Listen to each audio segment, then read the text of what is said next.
So Thursday, after work, I got on the bike to take a ride because it was a rough day, and so I figured I always take the bike out when I have bad days. Not bad days, rough days. I haven't had a bad day at work, not at this job. It was a rough day though, not just at work, but just all around. So I got on the bike and checked the weather. It's supposed to rain about 4 hours from now. Small. When a front comes in, there's a small front in front of it, but it wasn't anything to write home about, so I figured I'd get a ride in. Never been to Crossville, so I headed out and planned my route. It was going to be the little bit longer way there, and then a quick shot back. And got out on some of the back roads. Beautiful ride, and sure enough, it rained. Nothing horrible, but it did make me start to rethink my plans.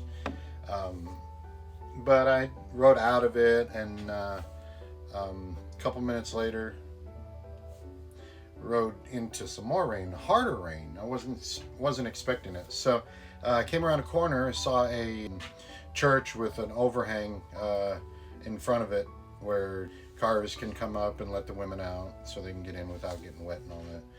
So I pulled the bike in so I could get out of the rain, watch the rain pass by, and then I'd get back on the bike and take off. Well, I pulled in, and as I was pulling in, a truck pulled in. And the back tire of the truck had a flat. Bad luck for him, but I had company. So, I pulled in, I shut the bike off, and just sat around for a little bit, and he gets out of his truck, he comes over, starts talking to me. Older gentleman. He's a retired truck driver.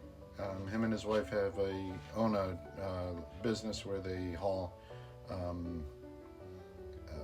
jet engines from one location to the other, usually from airport to airport,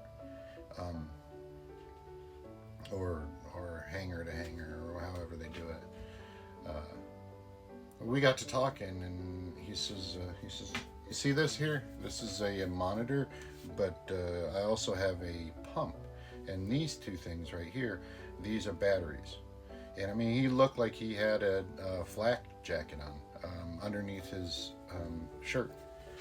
And he says, "My heart doesn't work, doesn't pump. I have a pump and I have a tube that comes up and goes into my artery, and I have a pump that pumps my blood throughout my body." So I'm sitting here and I'm talking to this gentleman who shouldn't be here. His heart doesn't work.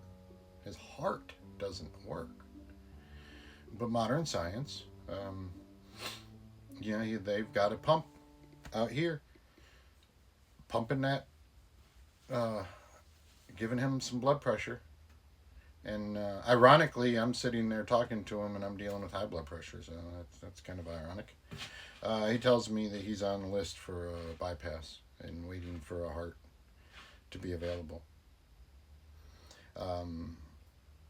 So of course I ask him, you want me to change your tire and all that? He says, I called a friend, lives right up the street, and he's pastor at my church. He's going to come down and give me a hand. And I'm like, okay, so we're talking. And I don't talk to people, okay? I'm not a personable person. Not because I don't like people. My kids will tell you differently.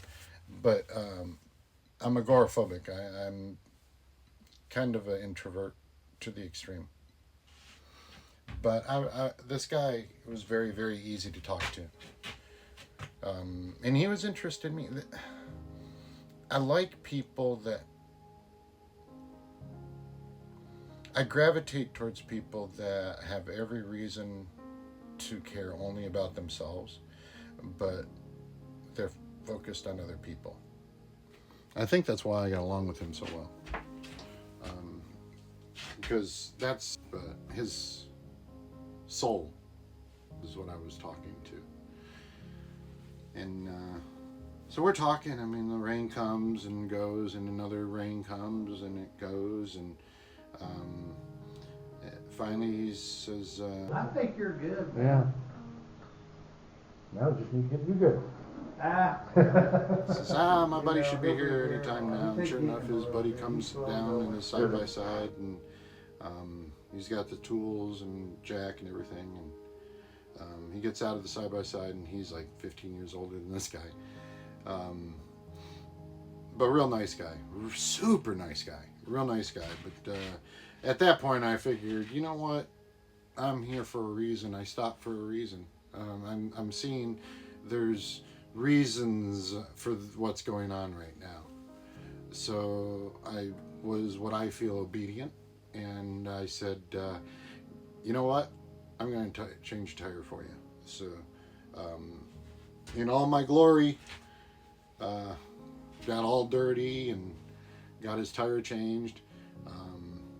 They wouldn't have been able to do it. Not to say anything bad about them, but there was a strip nut that I had to deal with, and it took a little bit extra strength between the two of them. I think it was past their time. So I'm glad I was there for them. The timing, again, I think was legitimate.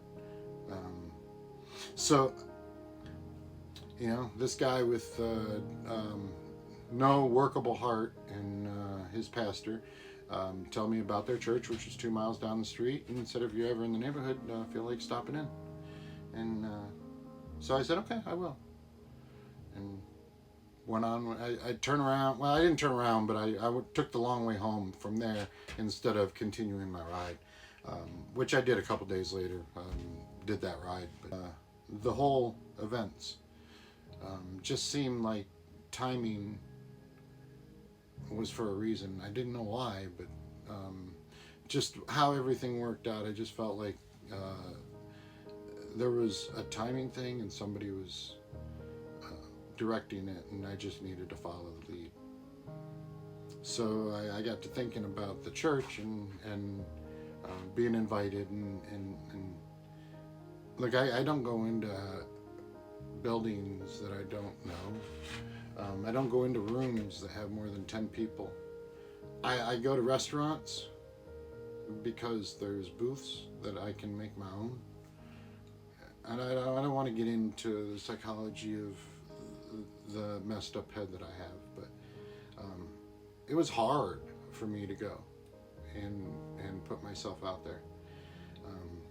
But I did. I walked in an old-time church, really old-time church, and